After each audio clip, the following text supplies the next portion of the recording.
Are you thinking about asking the NHS Patient Relations team or the NHS Complaints Department to help you out to sort a problem that you've got with your medical care? Okay, you may want to follow along with this and see what to expect when requesting help.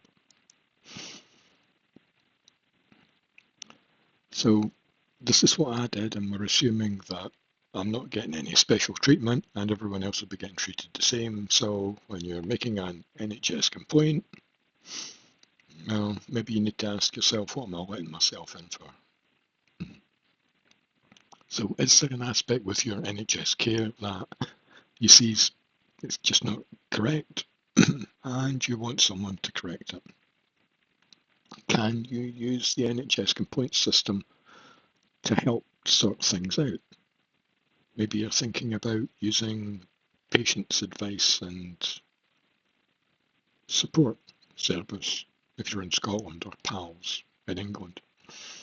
They're based with the Citizens Advice Bureau. So have a listen to my experience first and then decide how you want to then proceed. So it's a bit of background. I have a long-term chronic condition it's been with me since 2015, maybe a bit earlier.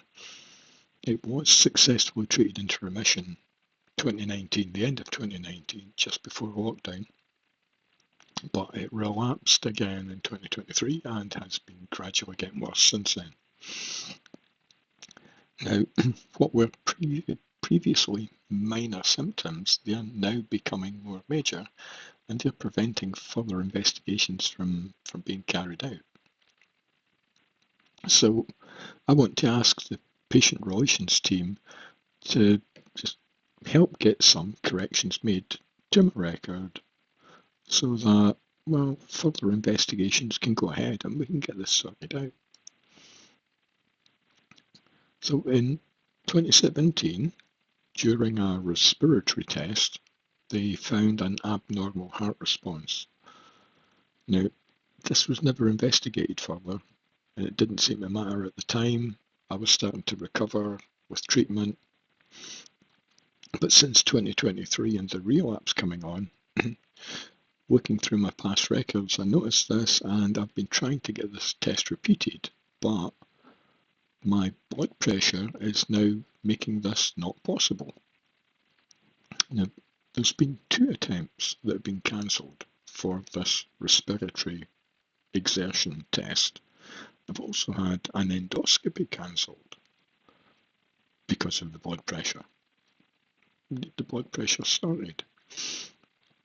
Now, here's the contradiction. It's a bit of a catch-22. I have blood pressure values that stop investigative procedures going ahead. Definite. But my blood pressure has been described as completely normal. Now, it can't be both. It's going to be one thing or the other. This part needs to be fixed to allow things to carry on. Now, after sending an email to the complaints department to ask them for help, this is what happened. Before we get into that, I suspected things might not go as smoothly as they could, so I included my newly elected MSP, Martin Day, and I've also asked a group called Keeping the NHS Honest to keep an eye on what's going on here. Now, they're set up they're campaigning to get an independent complaints process put in place for the NHS. It's a group to follow, see how they're going. So here's my email of complaint. And I gave it the title, Correction Required to Permit Future Treatments and Investigations. I sent it on the 20th of May, and I copied in my MSP. So, hi, NHS Forth Valley Patient Relations Team. I have a complicated and poorly managed medical condition, and there's one part of this that's causing me to become locked out of any future medical care. The one part that I would like help with sorting is linked to my extremely variable blood pressure. At home, it fluctuates from being dangerously high to passing out low. And this happens several times per day, every day. My GP has tried to get help from Forth Valley without any luck, and he eventually created an admission to the acute assessment unit for them to try and identify the problem with my blood pressure. Thing is, the response from the acute assessment unit was that my blood pressure is completely normal and it should not cause any future problems or assessments from going ahead. With that information now in my hospital records, and after several investigations being cancelled because my blood pressure was dangerously high, I made a request for that breathing on exertion assessment to be repeated.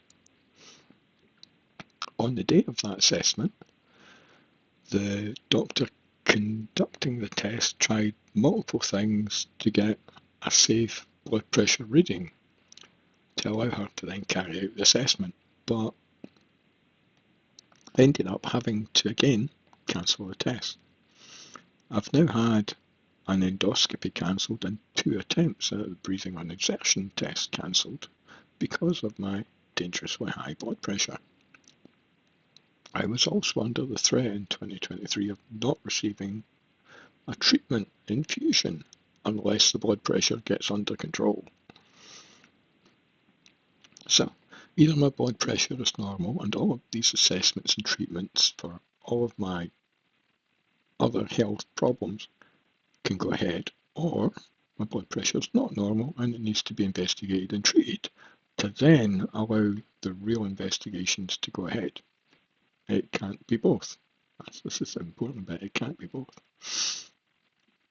So I want to have my medical records corrected to show that there's an error made and my blood pressure is not normal and I need my blood pressure investigated and brought under control so that all other parts of my healthcare can go ahead. Now, my past interactions with the hospital complaints department suggest that my request will again get dismissed, and for that reason I've asked my MSP, Martin Day, to help with finding a resolution, and I've also asked the people at Keeping the NHS Honest to track my request and record the outcome. This is the letter, the email that I'm sending to the complaints department. Now, I hope this can be resolved quickly at stage 1, which is a quick resolution, which is now indicated as taking 10 days instead of 5, which would take us to Wednesday the 3rd of June 2026 if we start counting from the day after I send the email.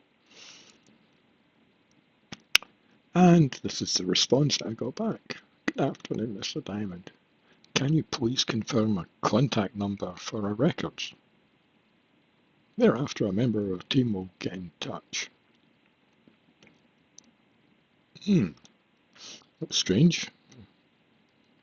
It didn't mention that we had to, well, it specifically mentioned that we didn't have to include a phone number if we didn't want to. Okay, I'll let them know. Maybe they don't know. It's Lindsay. Hi, Lindsay. Your online guide for raising an investigation. Your online guide for raising an investigation stated to provide your phone number if you're happy to provide it.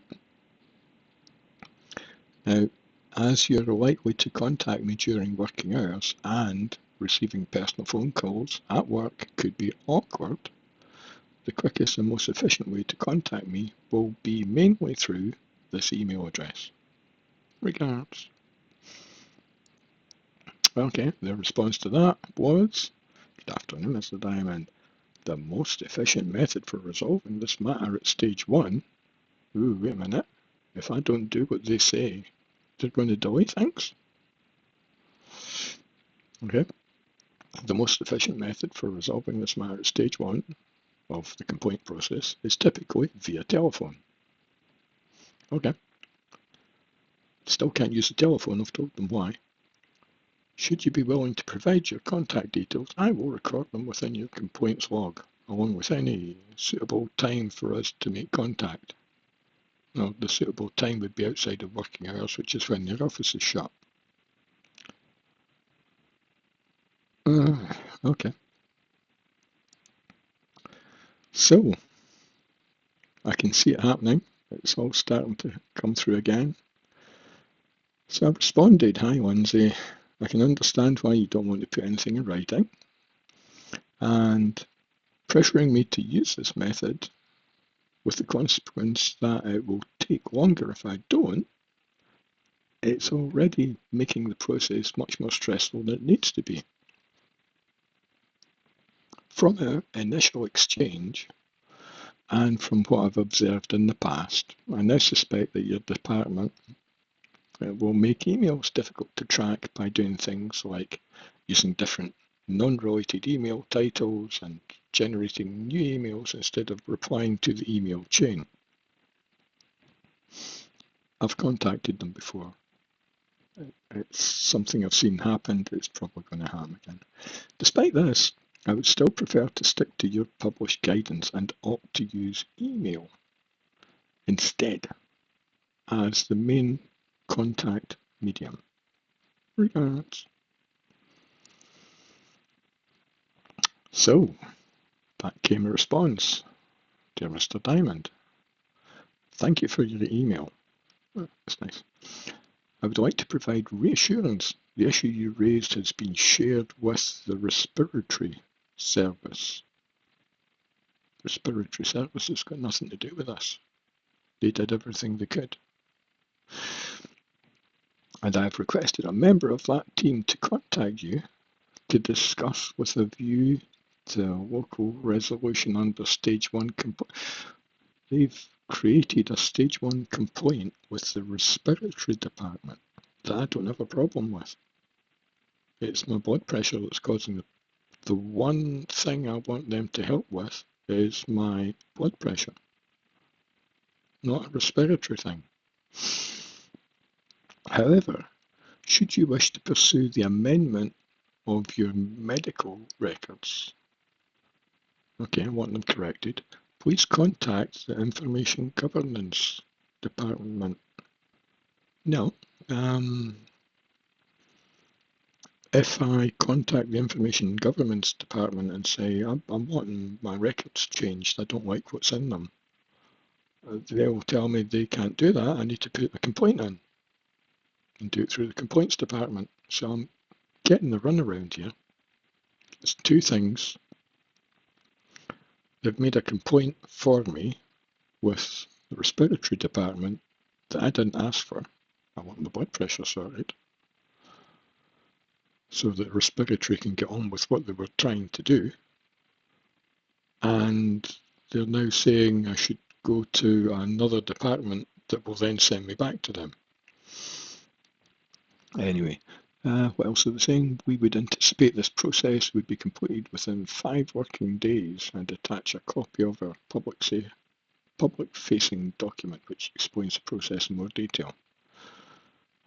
Okay, yeah, it's meant to take 5 working days, but the website says due to the large number of complaints we're dealing with, it's now taking 10 working days. But that's fine, maybe it's changed and they haven't updated the web. They don't seem to know what's on their website. Should you remain dissatisfied, oh, they're anticipating something, following contact by the service and feel your issue has not been resolved, please contact Patient Relations Service, who can escalate your complaint to the next stage.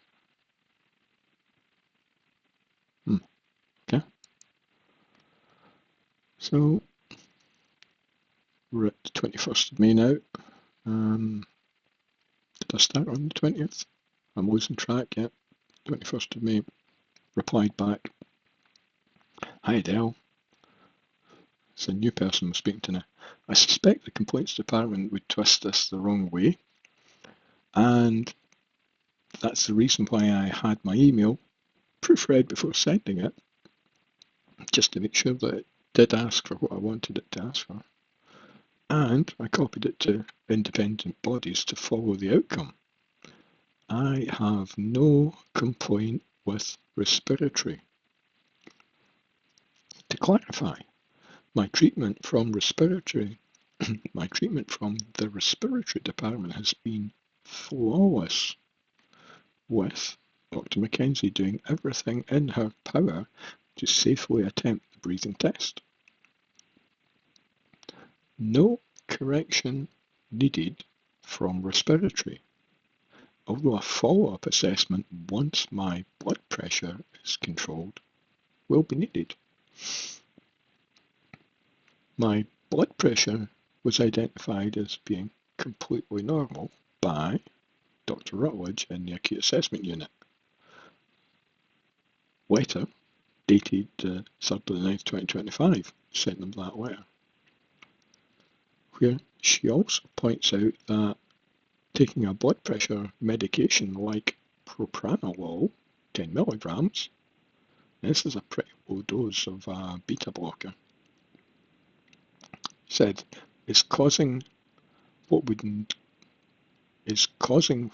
be a normal blood pressure to then become very low. And since receiving that letter, all my blood pressure medication has stopped. If that's causing me to feel ill, and I've got completely normal blood pressure, then okay, I should stop that. But before writing this request for help, I looked up on the NHS website about propranolol, and I think for treating high blood pressure, they suggest, I think it's between 80 milligrams and 160 milligrams twice per day, and something like 10 milligrams once per day is maybe for things like heart murmurs and things, not for high blood pressure. So it's something that shouldn't cause my blood pressure to go severely low and make me feel ill. Some people also get that for anxiety. Anyhow, going off subject here. In that letter, so carrying on, the letter that was sent from Dr. Rutledge, in that letter, she compared the latest 24-hour blood pressure measurement with one carried out in 2023 by the endocrinology team, where she noted that nothing has changed since then. So both of those 24-hour blood pressure measurements, Dr. Rutledge has said nothing has changed. My blood pressure was identified as, on average, completely normal by endocrinology in 2023, and again by the acute assessment unit as completely normal in 2025. And as I mentioned in my initial email, I've had an endoscopy from SAU and 2 attempts at the breathing on exertion assessment by respiratory cancelled due to my blood pressure being dangerously high. Now, mentioning SAU, Surgical Assessment Unit, and the respiratory here is not a complaint, just to make it clear. I'm about to be re-prescribed blood pressure medication, which is now in contradiction to the guidance from Dr. Rutledge. If Dr. Rutledge's statement about my blood pressure being completely normal and the very low dose blood pressure medication causing my blood pressure to dip to a level far too low is not totally accurate, it needs to be corrected. and my abnormal blood pressure then needs to be investigated and managed to allow other investigations into my other health conditions to go ahead. I'm saying the same thing here. As you made contact with the respiratory team to involve them with a stage 1 complaint, can you recontact them to point out the error that has been made and to copy me in the correspondence you used to do this? So, we now have 2 items. 1, acute assessment unit statement about me having completely normal blood pressure and using low dose blood pressure medication making my blood pressure abnormally low. And 2, respiratory are now involved in a stage 1 complaint instead of using that process to correct a acute assessment unit error. Let me know if there's anything you're uncertain about. I'll try and help to clarify.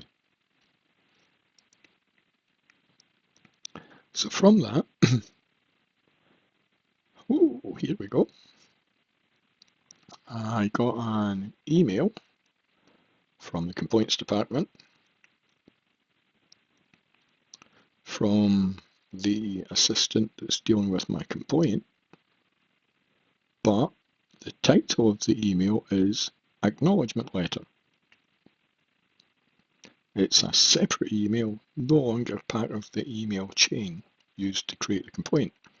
This was what I mentioned a few responses back, where they break away from the original complaint and start responding in unlinked emails to make it, well, it makes it much more difficult to trace. Now, in this email was an attachment. Well, there was actually 3 attachments. One of these attachments was a response letter. And here's the letter. So it looks very formal. Dear Mr. Diamond, thank you for your email dated 20th of May 2026 and further email dated 21st of May 2026, of which the details are not going to encode in this letter, in which you raise concerns about the service you received. Your concerns were initially considered at stage 1. However, following further review, they have now been escalated to stage 2. We're going to drag it out for a month or 2 to allow a more detailed investigation. We recognise it's disappointing when the care provided does not meet expectations, and we appreciate you bringing these concerns to our attention. You're welcome. The letter goes on, issues for investigation. You raise concerns in relation to the accuracy of whether Dr. Rutledge's statement your blood pressure was normal, whether the interpretation of 24-hour blood pressure monitoring was correct, and was it appropriate to advise you stopping your blood pressure medication? Where's she getting this from? This is not what, that's not what I said. Furthermore, you would like to be provided with a rationale for represcribing of blood pressure medication, whether this contradicts clinical advice, and whether further investigation or monitoring is required before treatment decisions. This is twisted quite a bit. We've got some similar words, but it's now asking for something different that I didn't ask for. This is what you can expect from the complaints department. It goes on to say, you're concerned there have been delays. You're concerned there have been delays. Didn't mention delays. Did I mention delays? I don't think I mentioned delays, particularly relating to endoscopy. Ooh, severely twisted. I'm concerned that there's been delays relating to endoscopy. This is what you'll get from them. Be prepared. You're concerned there have been delays, particularly relating to endoscopy, due to high blood pressure readings. Were these cancellations appropriate?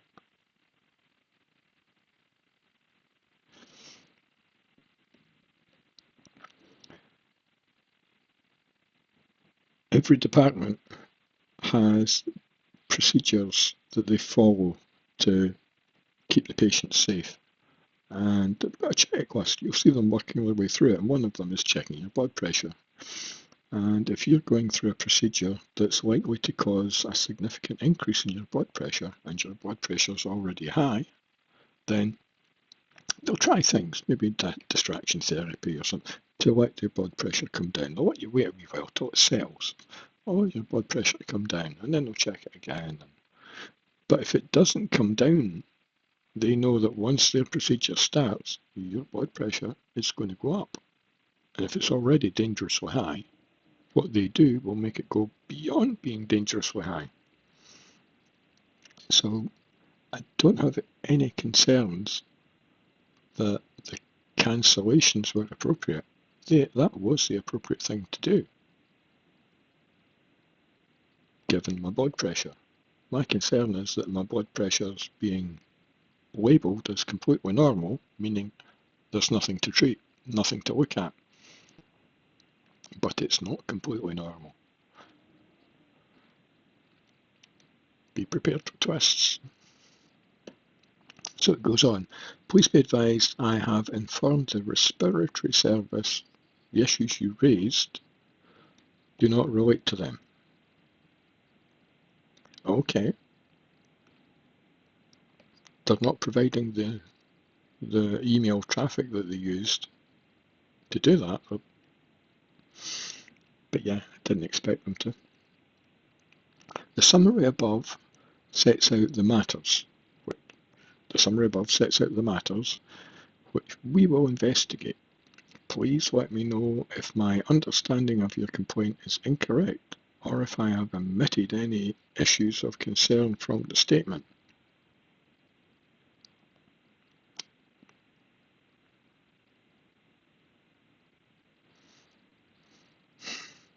Now you know these people are highly trained, highly educated. They are not incompetent. Anything but incompetent. So anything that's in here is intentional, it's not accidental. I'll continue on, and we're at the end, there's still some more. So, the last parts of the letter. Following completion of the local resolution stage 1 of the complaints handling procedure, I now write to advise you that your complaint will now be managed under stage 2. In line with this procedure, the 20 working day target, that's 4 weeks, which is a month, 5, 10, 15, 20, 4 weeks, 4 working days, 4 working weeks, is the 17th of June 2026. Despite this target, I must advise that across the organisation we are currently facing a number of challenges and it's taking much longer than we would. So maybe they've looked at their website and that is actually the case. While we're investigating your complaint, we may need to disclose confidential information from your health records or other sources to those people processing your complaint. We will only disclose such information on a need-to-know basis. Wait a minute. While we are investigating your complaint, while the complaints department is investigating my complaint, they may need to disclose confidential information from my health records to those people processing. The people processing my complaint are the complaints department may have to disclose confidential information from my health record to the complaints department. Well, they've already got access to it.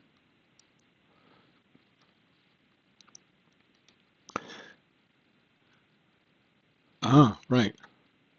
If you decline to allow or wish to restrict the disclosure of information, it may be more difficult for us to make a full response to your complaint.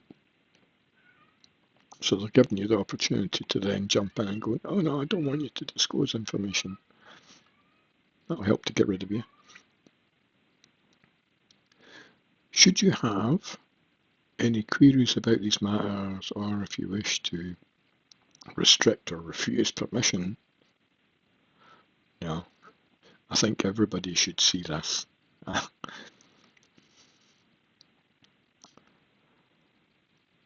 Thanks, Adele, Assistant Patient Relations Officer. So, I replied to Adele. Hi Adele, I've received your separate email containing a letter attachment where it identifies issues for investigation that are not what I asked you to investigate. The words used are similar, but the narrative has been changed. From previous experience with the complaints department, I understand this can happen where you take a patient's original request and change it into something similar, but not exactly what the patient requested. I've attached your letter to this email because I then replied back to the email chain that it started with, and the letter came in a separate email that wasn't titled the same. I've attached your letter to this email so that those following, because I've got my MSP and Keeping the NHS Honest group following this, so that they can observe, and with a note to mention that future updates, will likely not be found in this email chain, as you've now started your move to using individual emails that are not linked to this original one that I mentioned above that happens. So my original investigation request still stands and is contained in my original email above. I want you to be guided by my original request without alteration, unless prior agreement for any change has been given. Please amend your record to show this.